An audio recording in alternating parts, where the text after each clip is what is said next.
Well, hello friends. You know, I realize I have an issue and kind of a problem of kind of posting the whole year's worth or a good kind of wrap-up video. So this is a wrap-up video. You know, I get so involved in my garden in the spring. In the summer, I really get into it and keep maintenance up as far as watering things. It gets really dry here. And then all at once I start letting my updates go. Sorry about that. But I thought today would be a great day to do an update. We are now in November. The weather has turned. We've been having nights down into the teens. We've been getting like 18 or 19 degrees at night a few nights. So it's really had a good hard freeze and stopped everything growing. The leaves are really falling off the tree. And this is a chance for me to start talking about some of the things I do in the fall that I don't always get a chance to show. So yes, I am on a mower. And it has the leaf catcher on because while I would love to mulch all these leaves into my yard, it's great organic matter for them, I like to use them on my compost pile, but also on my garden beds, especially my garlic and shallots. And I want to show you that. So I'm going to show you that process, what I'm going to be doing. We're going to talk about all the pumpkins I need to now clean up. And you know, I've had my pumpkins out for over 2 months now, and they've been doing really well.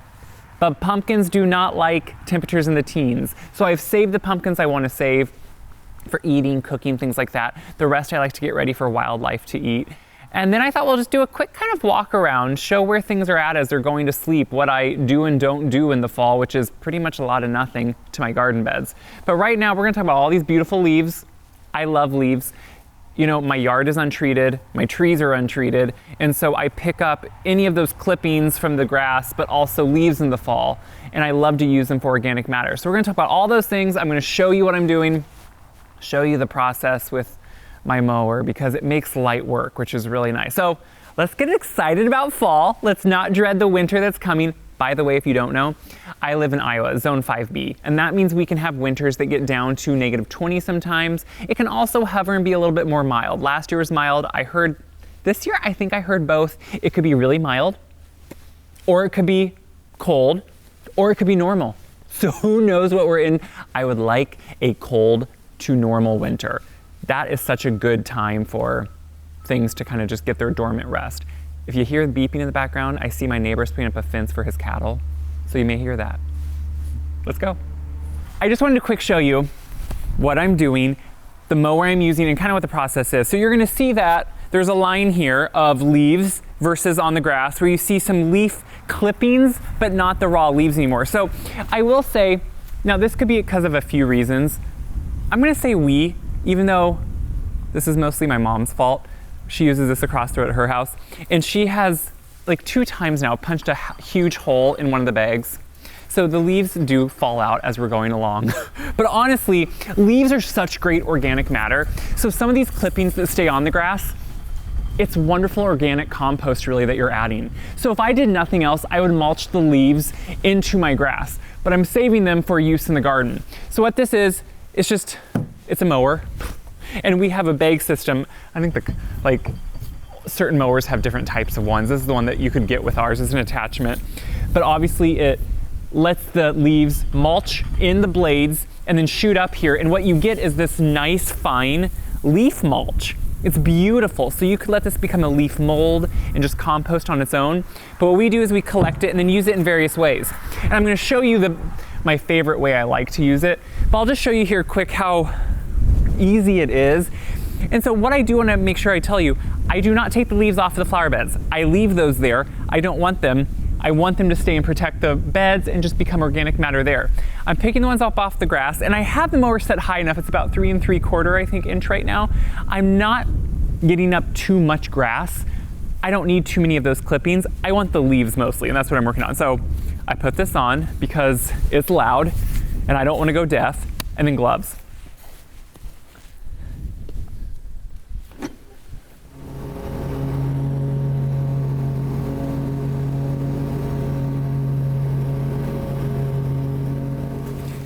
So it makes pretty quick work, obviously. When you have a larger yard, that's when it makes more sense. And both Mom and I share this and use it. So we're in the garden beds. And this is one of my I just started doing this a few years ago, and obviously this is nothing new. But this is my garlic bed specifically, and you're gonna notice there's some fencing on it. And do you know why? Well, because there have been some animals.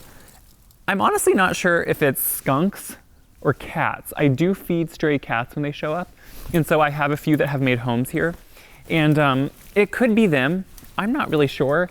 I don't see the cats out here actually a lot, but I put the fencing on because some things have liked to dig in here.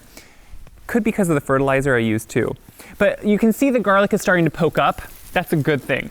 I know a lot of you that have been planting garlic because of me are worried because you see it come out. This is the whole reason we plant it in the fall before the next year. You want it, I mean, if it sprouts, if it doesn't, it's okay, but sprouting is great because it's getting a good root system on it. And then next year it will have a jump start in spring, which is wonderful. But even if it's not up, I'm gonna now mulch it, kind of its final top layer before we go into winter, which is about 2 inches of leaf mulch that I just picked up. So that will give it a final depth of, you know, that 6 inches about-ish. So I just take bags of this, and they're pretty lightweight since they're leaves, and I dump them on. Look at that beautiful, this is so beautiful. So I'm feeding my garden beds with all this leaf mulch, a little bit of grass clipping, but mostly leaves. And I'm insulating the garlic, and I'll do the shallots too, for winter. To me, there is just like nothing more than how beautiful a process this is. It offers such an organic way. You're pretty much self-composting on your garden bed. Now, I also, not only do I do this for garlic, shallots, I will also on my empty beds, my barren beds over the winter, I'll do the same thing. And then next year when I'm planting my cole crops or my tomatoes, my peppers, if it isn't fully composted, you can just make a little bit of a spot and plant if you need to. So it's really a great process. And it's such an easy way to feed your beds, which again, here's the one. I'm sorry, Mom. I mean, yeah, it is your fault though, but that's okay. We love Mom. It doesn't matter. So this is what I now will be doing a lot of today. But I wanted to show you this because it's something I talk about, and I know in my stories I'll mention it, and then here I sit and I don't always show you, so it's such a great thing to watch. Now I will also sometimes even put it, you can see my rhubarb now is dormant after the hard freezes. I will even sometimes put some amongst that, not heavy enough that it suffocates it, just a couple inches. And then next year, it's good to go. So I'm gonna finish mowing. I'm gonna pick up my leaves, use them on my compost pile or around my beds as I want to. And then we're gonna do a few other things, like I said, pumpkins, little walk around. It's a good fall day for these tasks. I have the leaves picked up for now. I'll want more later on, but they're actually just not off the trees yet all. So my pin oak loses them really late. Some of my other oaks do. The maples usually drop them earlier, but we're kind of mid. We had a long, warm fall, so they're not quite ready. So let's talk about pumpkins. A lot of you that follow me know I love pumpkins. I love to raise pumpkins, grow pumpkins and squash for decorating use, for the kitchen, for eating, for storing, all those things. I set a lot outside, and obviously I'm not gonna eat them all. When we get towards the end of the season, they're gonna start going bad, usually because of frost for me. Now, I do often give some away. I'll find people that wanna use them for different things, you know, whatever it is. But I always still will have a few that, you know, got caught in the frost. And so that's what we're gonna talk about today, because I like the idea of being able to give them to wildlife to eat. But there is a couple steps that can make sure the wildlife can actually eat them and eat them better. So I wanna show you what I'm doing. That's actually gonna be cutting them open. Because if you just dump them whole, it takes them sometimes a long time to actually rot to a point where they open up and things can eat them well. So cutting them makes a huge difference. You can see from my walkway, it was completely lined on both sides with pumpkins and squash. It's not anymore. I'm slowly dwindling it down. I have a big pile of them saved to store and use and eat later on. But what I'm working on are the ones that have damage to them. So it could be hard to see in a video, but if you look, this is opaque in color now. It used to be white. It's showing a lot more yellow, and when you push it, it's really soft. So this got hit really hard with that 19-degree weather we had. You can see this one did too, but it's not softening quite yet. Each pumpkin's gonna be different. The varieties are gonna be different on how they really take in the frost and how much it damages them and how cold it needs to get to really damage them. So this one you can see is gonna rot soon. So these are the ones I'm working on right now. And if I take it right over here, you can see in my gator, all of the opened up squash and gourds.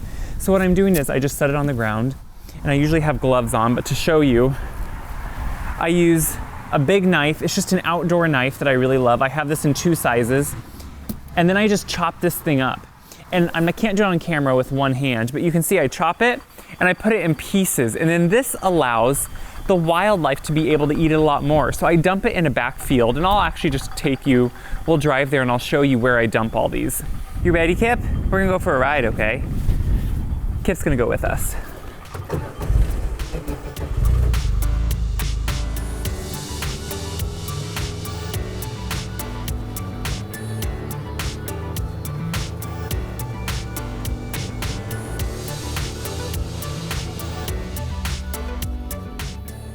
So we are in quite well north of my house, and I can show you here, the wind might get a little bad, but up there, that's my house. So we drove back here, and the reason we're back here is along this waterway, over the winter sometimes deer do walk through, and I'll see them. And so this is often where I come and bring, and we'll put any of these pumpkins or squash that I cut open, because I notice they come through here, and I'll even come back and check, and they get eaten on. Obviously they also decompose, so I just literally dump these right here and let them compost, but also get eaten. It just makes me feel better, like I'm feeding something, which is kind of nice. So I can lift this up, let them fall off. You can see they're broken open. It's just kind of a perfect way to give them a little bit more life, especially when they start rotting like this. And if I can't give them away to someone else in time, or if I can't eat them, it's just a nice thing. While we're back here, I think you just need to take in, so Iowa gets obviously barren in the winter, but there can be a beauty in that. And I wanted you to see that here. When you look around, it's just quite gorgeous. If you look kind of there in the distance, you see lots of milkweed pods that are opening, releasing their seeds so they can have new milkweed. It's just the native milkweed that kind of goes all throughout this creek bed here. There's a low creek there that goes all the way up north, which, yes, you're gonna say creeks don't run north. This is a very rare creek, and I promise you it runs north. Obviously I live where my grandparents lived. They live in town now, but my grandma even told me this is one of her favorite spots to always come to, because back here you're quite a ways from the highway, so you don't really hear that. And obviously it's windy today, so there's a rustle, but it's kind of a relaxing rustle out there with all the grass.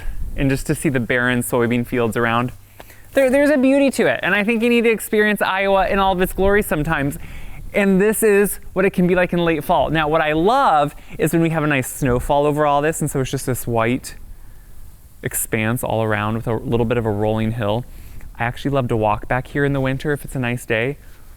It doesn't always happen. But anyway, so we're gonna go back to the house, and I thought we'd do a quick walkabout, a quick kind of final tour and wrap up.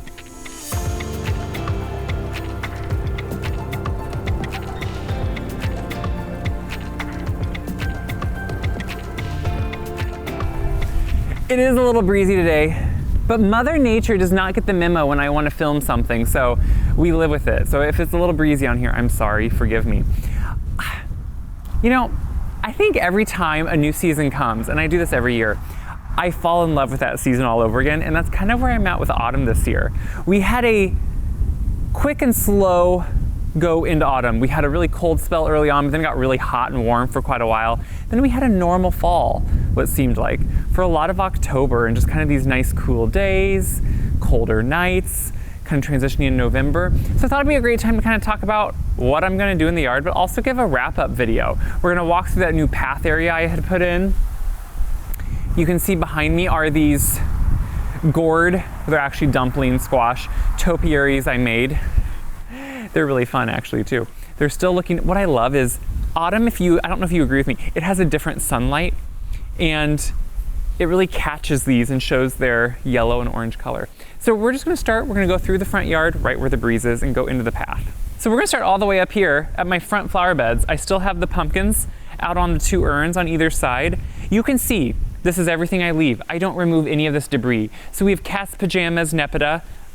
We have, of course, Millennium Allium. We have Russian sage. I think this is the crazy blue variety.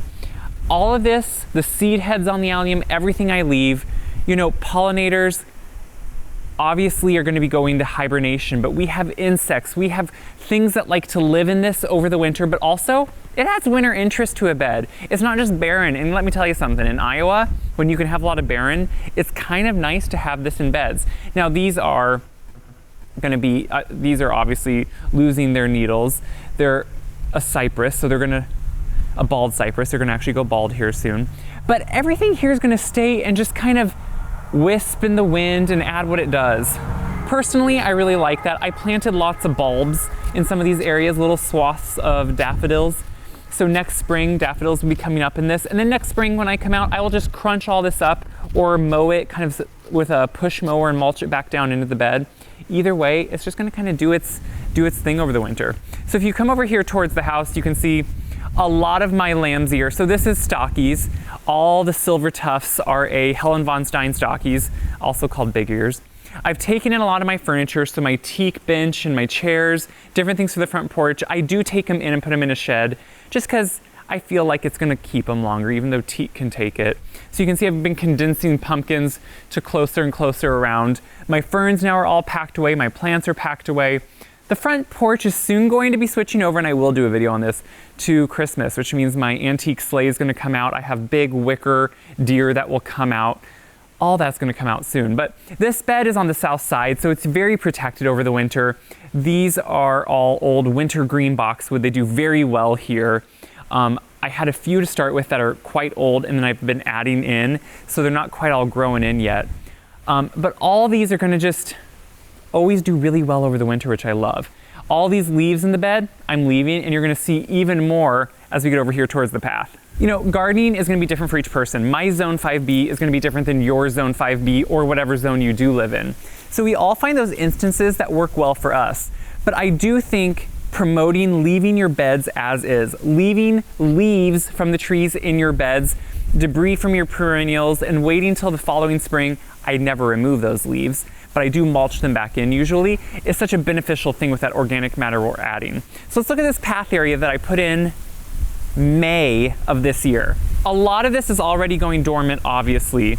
We have lots of plants that are slowly just fading away. So we have Caradonna salvia.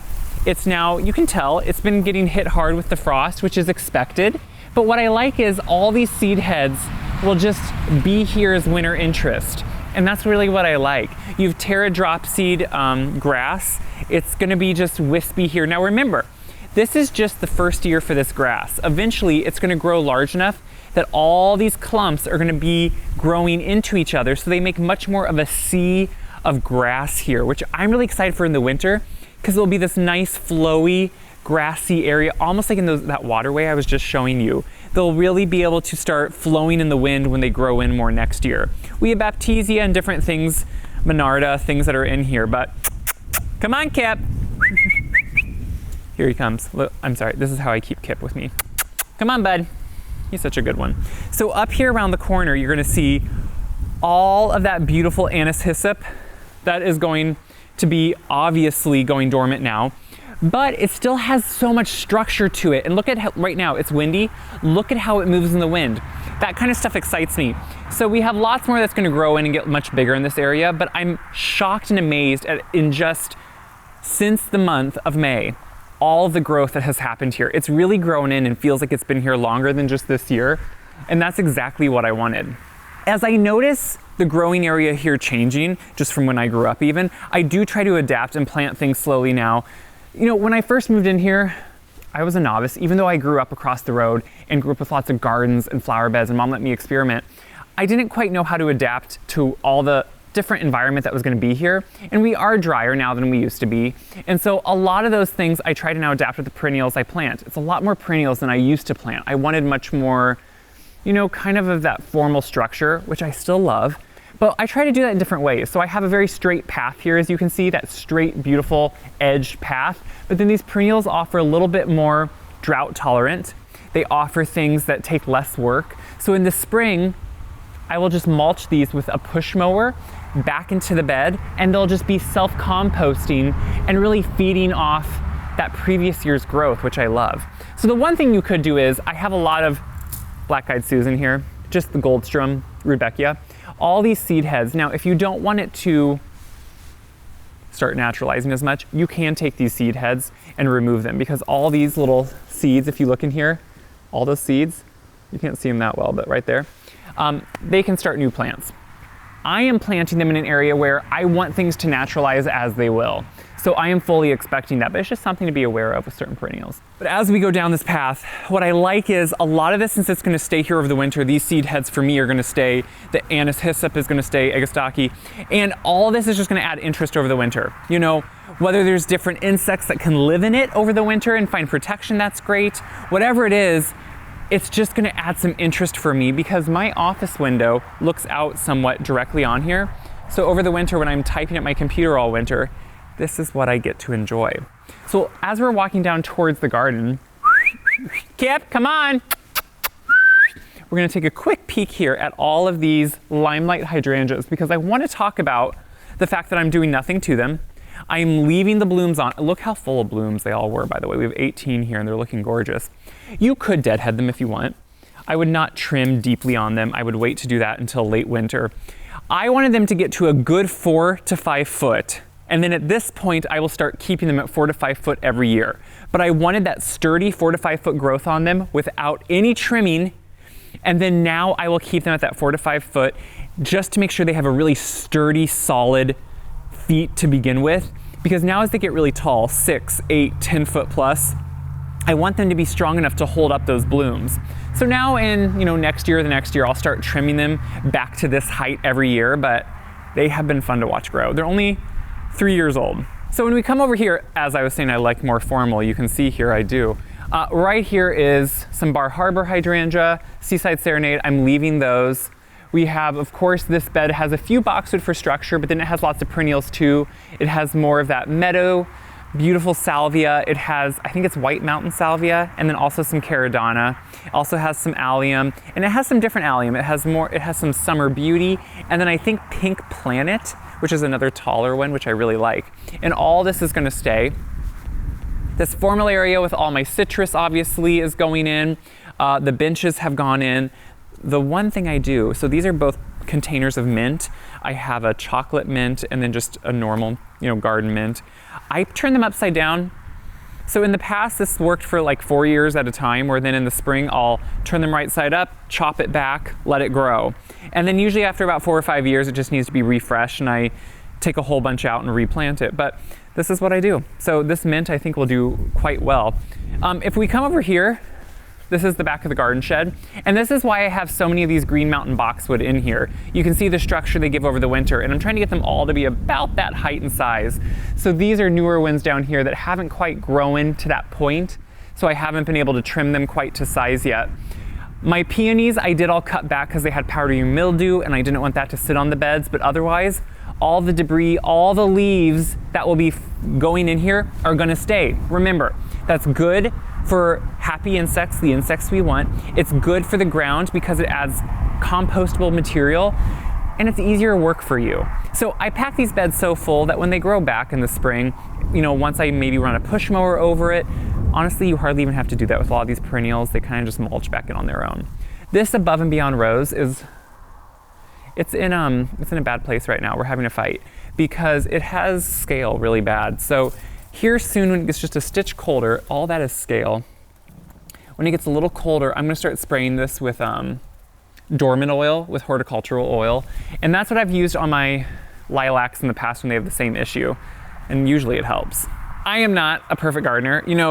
I do my yard on my own. I do help with my mom's yard a lot, and it's just her and I over there and just me here. So there's gonna be things that don't come out perfect. Roses or lilacs, sometimes that scale, things like that get ahead of me and I don't catch it in time. That was really probably happening in our driest part of the summer because it's when things are stressed that things like scale or different issues can really come about more. Because when a plant is stressed, it's easier for those things to kind of work their way in. But I wanna end down here in the vegetable garden because we already talked about that garlic bed. It's looking beautiful, by the way, now that we put all those leaves on it. Thank you for helping me.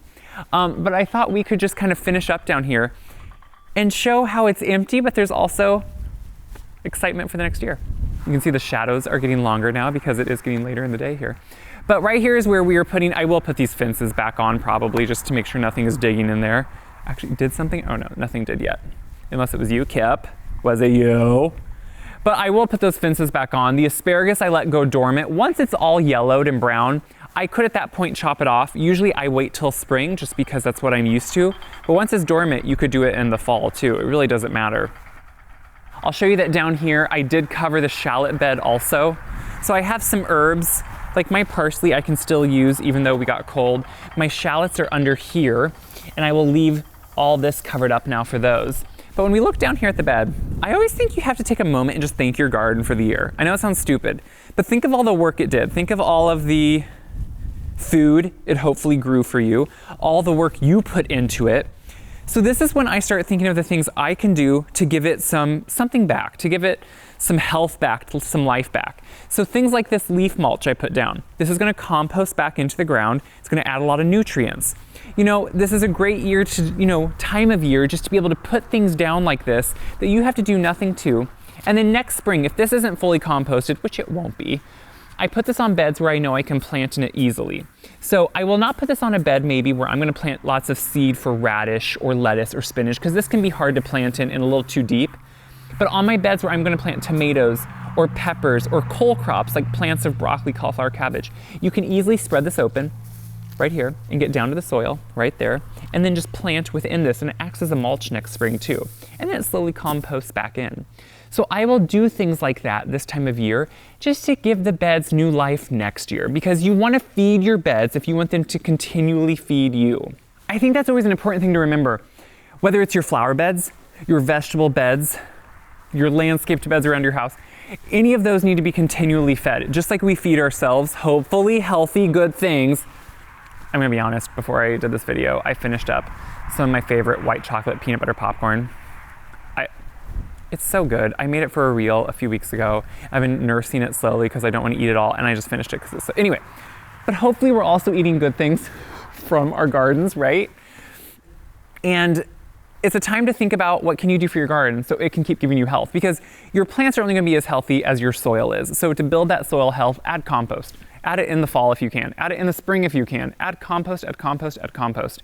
You can add organic fertilizers. You know the ones I use, whether biotone every time you plant something, but you can use then the flower tone. You can use, evergreen tone. You can use bulb tone, all those things when you're planting various things to know you're putting something back into the soil when plants can take so much out. So you can add all those things and refurbish that soil. So those are the types of things I think about this time of year. And it's just a great time as we're kind of wrapping up the year, right? Kip is always back there. The only last thing I think I will do this year is this beautiful urn you guys helped me put in the spring. I think I will. It's in 3 parts.